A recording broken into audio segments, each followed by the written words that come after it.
April 8th of 2025 has set a date for the history books in the Dominican Republic, and not the good kind of history. Actually, this is the worst non-natural tragedy to occur in the history of the Dominican Republic. On the early morning hours of April 8th, this last Tuesday, more than 200 lives were lost after the roof of a very well-known nightclub here in the capital city, Santo Domingo, literally fell to the ground during a huge concert. The damage done is irreplaceable. This has set a before and after in Dominican history, and there are many lessons that I hope that we as a country and our institutions can learn from. You're watching Purely Walking, and this is the unfortunate tragedy of the Jet Set nightclub. What are some of the warning signs and the red flags that something like this could possibly even happen? Who is the owner of this nightclub, and why is he so important to the story? What is the aftermath of all this? What's going to happen next? These are all the type of questions that I'm going to answer in this video. I'm going to be dividing this video into a few chapters. First, we're going to talk about the history of Jet Set nightclub and why it was so important in Dominican life. Then we're going to see some of the possible red flags and warning signs, and I'm going to show you footage. Then we're going to walk through the actual awful night that this occurred. I'm going to show you footage of it all, and we're going to see who it happened to, where it happened, and when it happened. History of Jet Set Club. The Jet Set Club was opened in 1973 by Grecia Lopez and her son Antonio Espaillat.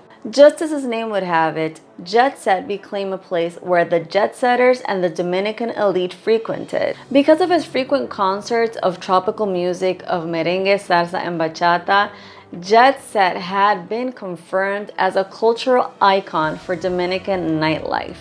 Also through the years, many famous voices came to perform in the nightclub as Danceable Mondays became a tradition. Truly awesome Dominican voices like Johnny Ventura, Wilfrido Vargas, and Fernando Villalona made their way through Jet Set's stage. It is important to note that in the 1990s, Jet Set was moved from its original location to its current location, which was originally a building designed for a movie theater. Through the years, as Jet Set grew and established itself as a nightclub, there were some additions and some reparations done to the building to accommodate more and more people. In the year 2023, Jet Set actually suffered a fire as well, and some reparations were done to repair the damage from the fire. This fire will become important later on in the story. Tragedy strikes. On April 7th of 2025, Ruby Perez, which is a famous Dominican merengue singer, was set to take stage in the Jet Set nightclub. Since Ruby Perez is so well loved and Jet Set was such an established Dominican icon for nightlife here in the Dominican Republic, it is no surprise that that awful night, this place was packed with people. Since Jet Set was always more of a high-end nightclub, it is also no surprise that there were many familiar names to Dominican life sitting there and dancing there and having fun in that place. Not only was Ruby Perez the celebrity on stage with his entire band, but there was very well-known names among the crowd of audience. Famous ex-baseball players, there were a lot of entrepreneurs, there were people from high elite business life in DR that were sitting there. Among them was the son of the Minister of Public Works, Eduardo Estrella, and plenty of family members from the Grullón family, which are the owners of Banco Popular. Banco Popular, if you did not know, is one of the most important banks in the Dominican Republic. By mentioning these names, I'm not saying that these were more important than the ones that I have not mentioned. It's just simply that these were notable figures in public Dominican life that were there on that day. So the concert started on April 7th as was scheduled, and people were dancing, having fun, and enjoying the night. Right past midnight, already on April 8th, however, it was Ruby Perez's daughter's turn to take the mic and sing. However, she wasn't feeling very well, so she actually asked her father to sing with her the song that was supposed to be hers. So Ruby Perez got back on stage to sing with his daughter. Little did he know that this would be the last time he sang. In the middle of the song, some of the people in the audience looked up as a little bit of sand was falling down from the roof. A few seconds later, bigger chunks of the roof fell down on some of the tables and people started scrambling out. From the perspective of the band and the singers, they just thought the movement was because of a fight that broke down in the bar or something, and they were not prepared for what came next. At exactly 12:44 a.m. on April 8th, 2025, the entire roof of the Jet Set nightclub fell down on the entire audience, on the band, on Ruby Perez, and everyone in between. There were people that lost their lives instantly. There were others that thankfully got out in time, and there were others that were stuck in the rubble for hours on end. First responders got to the site immediately and began working on looking for live survivors that they can get out of the rubble. And as would be expected, they worked for days without pause. And finally, 59 hours later, more than 2 days after April 8th, they were able to tally up some numbers. At the time that I'm filming this video, 221 lives were lost and 189 people were rescued from the rubble. A lot of them are in a critical health situation and might not even make it. As you can tell behind me, I am right here in Jet Set where the tragedy struck. And as you can see, it has been 4 or 5 days after the tragedy at the day I'm filming this video. And what we can see is many people gathering here to basically put flowers and candles and letters to the victims of this tragedy. There are also a lot of policemen guarding the place. So obviously you cannot go inside, not even in the entrance. So we are out in the sidewalk. So basically the entire sidewalk is full of people honoring their family members, and even people that don't have any family members or any loved ones here, they're still coming to honor those who unfortunately lost their lives here.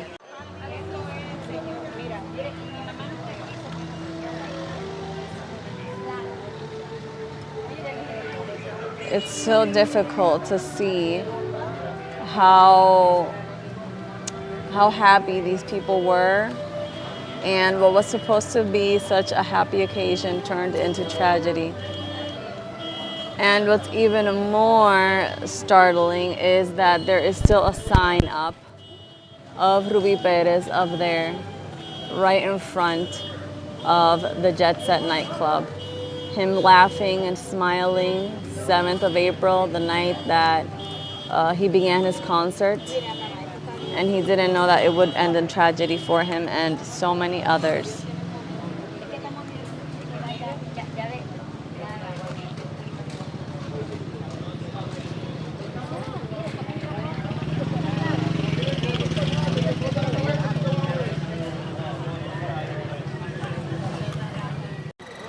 So right off the side of where we just were in the front, this is the front, and this is the side where you can start to see the damage that was done on April 8th to the Jet Set nightclub. Obviously, they have it guarded, so you can't really cross the street, but most onlookers are coming off this way, so they can see the magnitude of what happened here.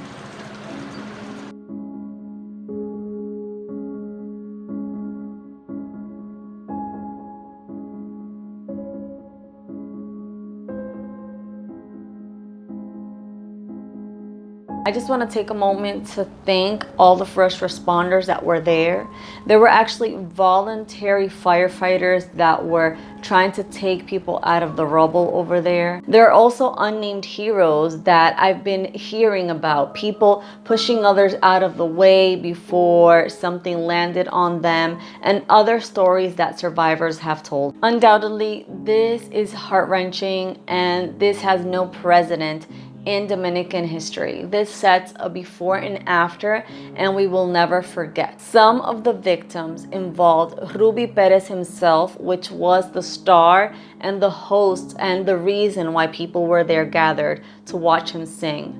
He was said to be the highest voice in merengue, and that's how we will remember him. Other victims include 2 ex-baseball players that were very famous here in the country, and at least 5 people from the Grullón family, which were very successful business people here.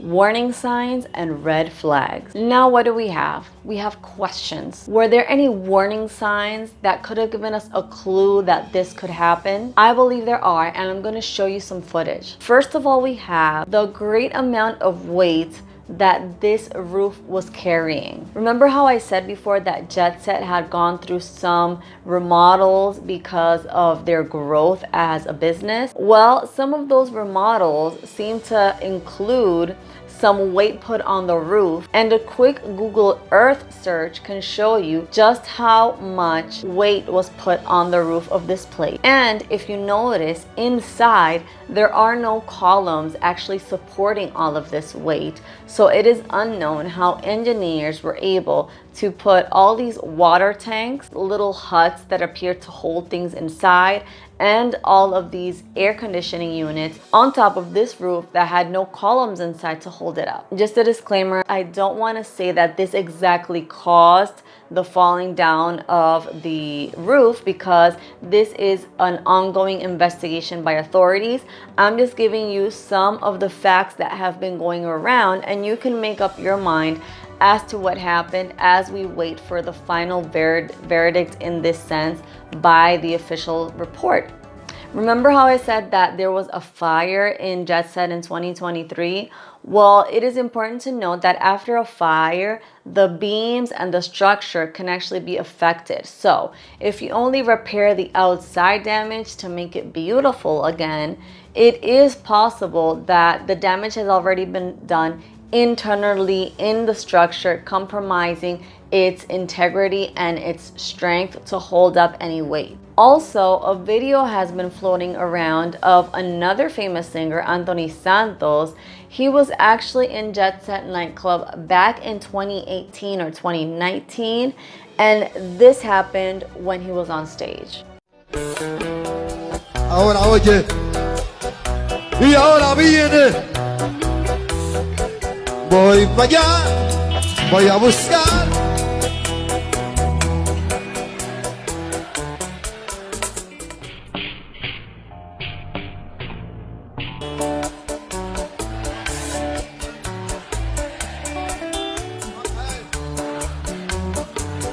Esta vaina se está cayendo.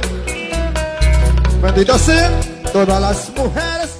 What we just saw was a video reportedly from years ago, and some dust falling on the face of this singer from the roof, and the singer actually says that it seems this place is going to fall down. It was also revealed that Jet Set nightclub had some reviews on Google where people were actually warning about the defects on the roof dating back to up to 7 years ago.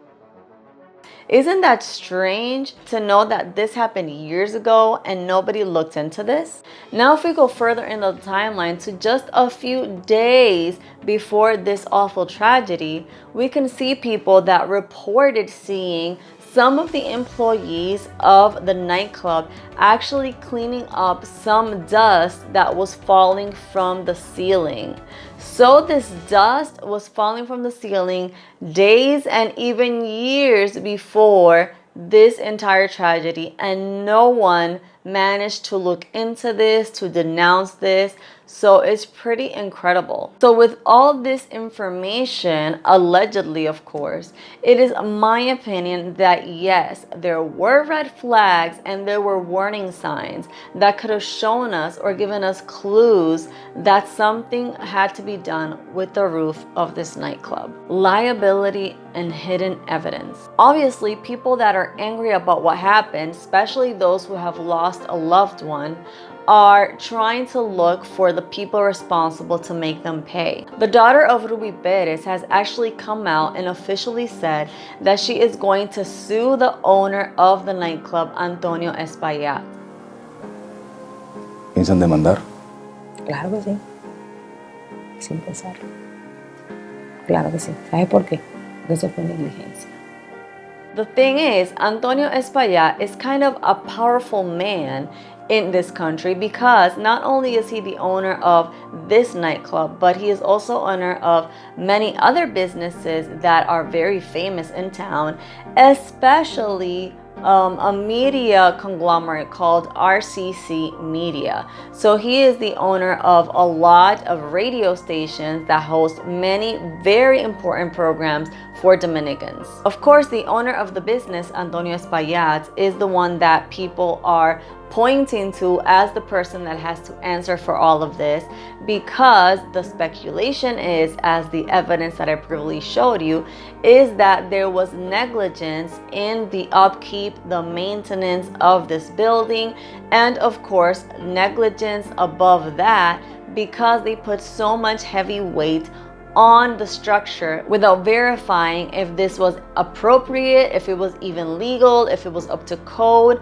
And so people obviously are pointing at him as the one that should become liable for all this. No one is gonna get enough money to replace their loved ones, but let the legal wars begin. Also, there's a suspicious report on possible tampering of evidence. There was a reporter that went to Santiago de los Caballeros, which is about 2.5 hours away from Santo Domingo where this happened, and he found that they were placing rubble and all of these concrete slabs that fell down from Jet Set nightclub. They were transferring them to Santiago. A lot of these reporters that saw this found it highly suspicious.